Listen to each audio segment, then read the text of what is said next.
E aí, pessoal, tudo bem? Vou trazer aqui a análise do livro de Napoleon Hill, chamado Quem Pensa Enriquece.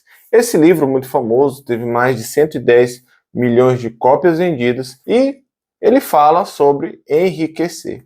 Então, eu comprei esse livro no bazar e eu já ouvia falar muito do Napoleon Hill por conta daquele livro Mais Esperto que o Diabo. E sempre que eu vi o título daquele livro, eu ficava com o pé atrás, porque eu pensava, esse cara não entendeu, porque assim, eu sou cristão e eu entendo que ninguém pode ser mais esperto que o diabo. O diabo é quem engana as pessoas, é o pai da mentira. Então, se você pensa que é mais esperto que o diabo, você já está perdendo aí, porque o diabo foi mais esperto que você. Mas enfim, tirando essa parte da história, eu não quero analisar esse livro, Mais Esperto que o Diabo, e sim o livro Quem Pensa Enriquece. Então, esse livro, escrito aqui pelo Napoleon Hill, ele é baseado numa série de entrevistas que ele faz com pessoas ricas da época dele, ali no século XX. Né, ele escreve esse livro após a Primeira Guerra Mundial, ali na Grande Depressão, que teve nos Estados Unidos, por volta ali do ano 29. Então, depois dessa época, ele começa a escrever esse livro e vai trazendo algumas nuances. Bom, então quando eu li esse livro, eu me surpreendi negativamente, porque ele, basicamente, se eu pudesse resumir bem aqui, é um livro de autossugestão. Ele fala em suas páginas sobre o poder de que você tem que pensar para aquilo se realizar. E, de fato, há uma verdade nisso, ou seja, eu tenho que projetar algumas coisas, eu tenho que planejar, certo? Isso todo mundo sabe, você tem que planejar para ter um sucesso. No entanto, ele traz um poder tão grande para o planejamento que é quase como que, se você planejar do jeito certo, isso inevitavelmente vai dar certo. Então é basicamente como uma fórmula mágica. E isso me chamou muito a atenção. Por quê?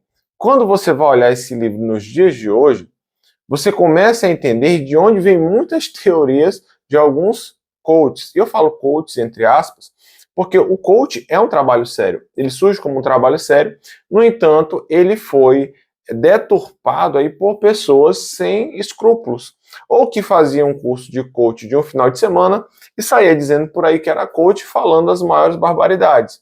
Então, você vê aquelas pessoas falando, por exemplo, pense positivo que você vai conseguir.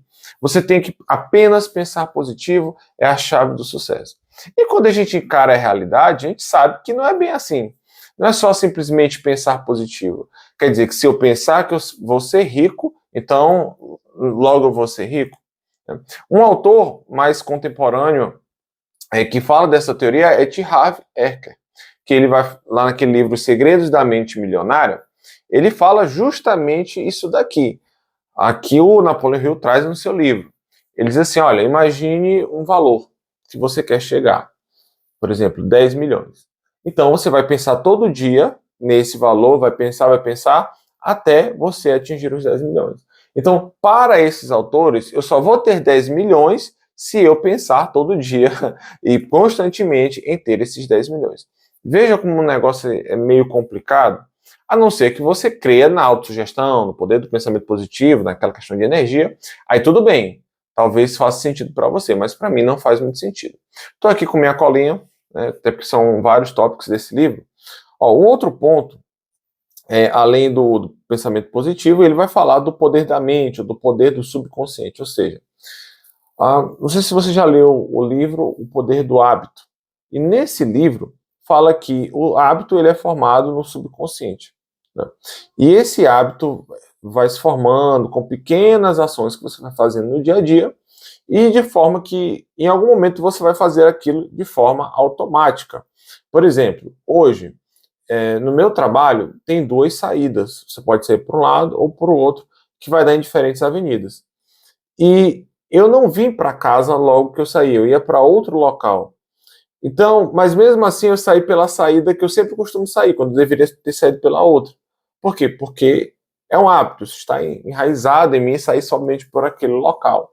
Então ele vai trazer o seguinte, tanto você pensar nesse dinheiro, isso vai ficar no seu subconsciente, de forma que vai fazer com que você naturalmente atinja esse patamar financeiro. Assim, Não sei se isso é possível, tá? E aí ele vai trazer alguns conceitos como a fé. Isso é um outro ponto que me incomoda também, porque ele atribui a seres, a pessoas de grandes feitos religiosos, ele traz Mahatma Gandhi e tal, e também traz Jesus Cristo. E aí ele vai tratar o cristianismo apenas como uma história, né, com a qual eu não compactuo, mas aqui é a minha visão cristã, você não precisa ter a minha visão cristã. Mas na minha visão de mundo, no meu entendimento bíblico, isso também não faz sentido. Então ele vai dizer que Jesus era um grande pensador e tal, não sei o quê, e que os milagres que ele operava não eram bem milagres, mas eram fruto da fé que aquelas pessoas tinham nele. E exalta a sabedoria de Jesus e também tira algumas passagens bíblicas de contexto. Né? Tudo bem, eu entendo que não sei se Napoleão Hill era um cristão, ou a fé que ele tinha, mas com certeza ele não entendeu bem a Bíblia. E aí outro problema também é que ele vai trazer um ser chamado inteligência infinita. E esse também é um grande problema desse livro, porque ele vai trazendo coisas da psicologia, né, só que ele não fundamenta nada, ele simplesmente chega lá e joga os dados na sua cara. Ele diz, olha, se você pensar positivo, vai dar tudo certo. Beleza, mas onde é que tem isso provado? Ah, beleza, a autossugestão funciona? Beleza, onde estão os estudos que mostram isso? Ele simplesmente vai falando. E aí eu acho que tem pouca base científica para isso. Então, já eu não gosto disso. Então, ele vai falar de uma tal de inteligência infinita, que é como se fosse, ao meu ver, aqui um Deus. Então, você tem essa inteligência infinita e que você acessa pela fé. Né? E a fé, segundo Napoleão Hill, é uma crença muito forte. E uma crença que você consegue atingir mediante o esforço. Então você se esforça para crer naquilo, você começa imaginando na sua mente, ele também fala do poder da imaginação, então aquilo é concebido na sua mente, você começa a criar o hábito de crer e de imaginar que você vai ter aquele dinheiro, e até você atingir a inteligência infinita por meio dessa fé. Também é um conceito de fé deturpado, a fé não é isso. A fé na Bíblia significa o firme fundamento das coisas de que a gente acredita que a gente ainda não pode ver. Só que, biblicamente, a fé é como se fosse um dom de Deus que ele capacita a pessoa a crer e crer em coisas que ele ainda não vê. Né? E, claro, um direcionamento dado por Deus. Aqui não. Aqui você está criando algo. Você já está, apesar de você ainda não ter, mas você está criando algo no qual você quer crer. E aí é mais ou menos isso, que essa inteligência infinita que ele fala aqui no livro, que você tem que acessá-la. Então ela é acessível por meio dessa fé. Bom, então aí, já por aí eu já não gostei muito do livro. Ele tem algumas coisas boas? Tem. Por exemplo, o que é bom acaba sendo meio confuso também, porque assim, esse livro, quando você vê o título, Quem Pensa Enriquece, você pensa que ele vai desenvolver uma linha de raciocínio. Começo, meio e fim, dizendo por A mais B, porque se você pensar nisso, em algo, isso pode acontecer e você vai enriquecer. Ok. Mas no meio do caminho ele começa a falar de coisas totalmente aleatórias. Ele começa a contar histórias de homens ricos, e são histórias demoradas, ele coloca poesia no meio, e assim, fica um pouco chato até de ler, porque não tem uma linha de pensamento, uma coisa seguida. Mas no meio disso tudo ele coloca algumas coisas que eu acho interessante. Por exemplo, tem em um capítulo que ele fala sobre liderança. O capítulo não é sobre liderança, mas em um determinado momento ele fala sobre liderança. E ele traz lições sensacionais aqui sobre liderança. Eu separei aqui, por exemplo, ele botou quais são os fatores que são importantes para a liderança. Coragem inabalável, autocontrole, senso de justiça, firmeza de decisão, definição de planos, simpatia e compreensão, personalidade agradável, disposição para assumir responsabilidade e cooperação. Que são termos interessantes e, de fato, isso é necessário em uma liderança. Então, eu vejo como ponto positivo que ele conversou com pessoas ricas e soube dali absorver algumas lições. Né? O ponto negativo é que ele traz isso como uma verdade sem nenhum tipo de comprovação. Né? Ele traz uma teoria da qual ele não pode comprovar. Mas quando ele fala algumas coisas, como essa de liderança, é interessante também. Outro ponto legal é quando ele fala sobre o esforço, que você precisa se esforçar para atingir seu objetivo. E isso, creio que todos nós devemos concordar. Você não consegue atingir grandes resultados sem muito esforço. O esforço ele é necessário para que você atinja os seus objetivos. Ok, todo mundo, eu acredito que pensa assim, né? Não existe dinheiro fácil. Né? Até tem, mas às vezes não é muito por meios lícitos. Tá? Então, assim, essa questão do esforço. E aí ele vai colocando também algumas dicas para você conseguir um emprego naquela época. E é interessante que ele fala assim, olha, quando você for fazer seu currículo, faça numa brochura, escreva dessa forma, coloque suas qualidades, vá você mesmo entregar uma coisa bem redigida. Contrate alguém para escrever seu currículo, né? Contrate um redator. E eu achei isso interessante, porque de fato, quando você tem um currículo muito bem montado, o teu avaliador, a pessoa que vai olhar teu currículo, já vai ter uma primeira boa impressão, né? Do que um currículo todo mal feito. E a gente vê hoje, tem vídeos na internet que ensinam como você montar um currículo legal no LinkedIn, uma página legal, sua apresentação. Então ele fala aqui que a apresentação é muito importante, a forma como você se apresenta, ela tem de grande valor. Então eu achei isso também muito interessante no livro, e aí ele vai dando alguns detalhes de como você se apresentar ao seu futuro empregador, para você dizer como você pode mudar aquela empresa, como você pode contribuir, para você estudar essa empresa antes de você aplicar um currículo lá e dizer especificamente o cargo que você quer. Isso é muito legal, achei muito bacana. Então, são boas lições que você pode encontrar dentro desse livro. Um outro ponto aqui que ele fala, que eu também achei meio estranho, quando ele começa a falar de sexo. E aí ele vai falar que o sexo é uma energia vital. Existem várias energias, mas o sexo tem uma energia vital. Confesso para vocês que eu não entendi muito bem de onde ele tirou isso.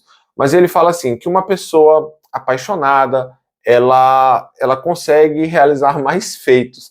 Então, ele disse, olha, grandes pensadores, e ele vai citar vários exemplos, eles só atingiram esse nível porque eles estavam apaixonados. E ele vai falar, a força do sexo impulsiona muita coisa. Ao primeiro momento, você pode olhar e dizer assim, poxa, mas quer dizer que então, que uma pessoa depravada, ela vai ser mais bem-sucedida? Aí ele vai dizer que não, né? Aí ele mesmo responde que não, que uma pessoa que não sabe controlar a sua sexualidade vai fazer bobagem, vai ser uma pessoa mal-sucedida. Mas ele fala, olha, a sexualidade é a maior força que tem, então você tem que saber direcioná-la. Bom, eu li e não consegui identificar como você vai direcionar a força da sexualidade para as finanças, para ficar rico. De fato, eu não entendi muito bem, e mesmo, e volta aquele mesmo ponto, ele fala isso e parece que ele tira da cabeça dele, porque não tem nenhum estudo, ele não traz nenhum estudo, ele não traz nenhuma citação. Toda vez que ele cita alguém, ele citou uma poesia, ou uma história, uma experiência que ele vivenciou, uma conversa que ele teve com algum homem rico, né? Ele vai falar se eu não me engano, dos Rockefeller, da Fundação Carnegie, né, do Andrew Carnegie, e outros homens que foram ricos, donos de empresas, acho que o dono do JP Morgan. Então, homens que foram muito ricos na história dos Estados Unidos. E, ao que parece, para a época, o Napoleão Hill era um cara muito bem quisto. Até que, se você for ver aqui no começo do livro, as pessoas que fazem aqui no prefácio aquelas recomendações, tem pessoas bem famosas, por exemplo, como Woodrow Wilson, que foi um ex-presidente dos Estados Unidos. Então aí, esse cara era importante, né? Ele realizou grandes feitos, mas analisando isso, o livro à luz de hoje, dos dias atuais, eu vejo que ele é, na verdade, o pai dos coaches, e dos coaches fajutos, porque, assim, muita gente engana as pessoas hoje com essas teorias. Basta você pensar positivo que você vai ficar rico. E aí vai numa automotivação que é meio sem pé nem cabeça, e no final a pessoa fica no mesmo estado. Tá? Então, eu vejo o livro por esse ponto. E ele também fala de um tal de um mastermind. O mastermind seria um grupo que você criaria, e nesse grupo você teria pessoas voluntárias que te ajudariam no teu projeto, porque você não pode atingir nenhum projeto sozinho, você não consegue. Isso é verdade. Você não consegue atingir grandes feitos sozinhos. Então ele vai e fala sobre você ter esse grupo, esse mastermind, de pessoas que você vai cooptar para o seu projeto, e elas vão te ajudar, e você vai ter que dar os benefícios para elas. Elas vão ter que acreditar no seu projeto. Então, pessoal, é isso. É uma análise não é tão profunda desse livro, porque se fosse análise profunda eu teria que falar capítulo por capítulo, mas foi um resumo das minhas impressões sobre ele. E muita gente fala que esse livro aqui é um dos top de finanças e que é obrigatório você ler, como eu falei aqui no começo, ó, quer dizer, aqui no final do livro, o famoso Thiago Nigro, Primo Rico, fala que esse livro influenciou a vida dele e tudo mais, foi muito importante para o desenvolvimento pessoal dele.